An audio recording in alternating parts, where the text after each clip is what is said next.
from Firewood.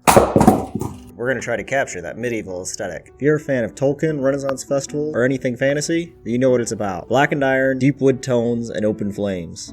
We'll make this with some tools you'd expect. Like a pencil, soldering iron, and a drill.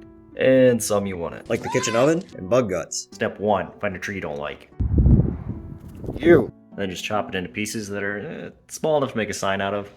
Or just go to any local store and buy some pre-cut firewood. Here in the Midwest, you can get a bundle from any Tractor Supply, grocery store, corner store, gas station, or lemonade stand. Step 2, preheat the oven to 250 degrees and put the wood in. Like, really, actually do that. It kills all the bugs inside the wood. After a couple hours, take your wood out of the oven and get your pencil ready. And now you will show off your beautiful calligraphy skills.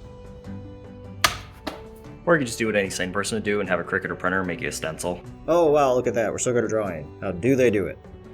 Next, you know what's going to happen here. Go over your drawing with a little Bernie. Ta-da! Now check this out, we really need to make these birds pop. Cue the bug guts.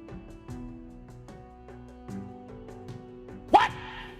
Oh, beautiful, beautiful bug guts. And after just a few coats, you get this. Next up is the drill. Then we screw around for a little bit. And now I just hang it by the dangly bits.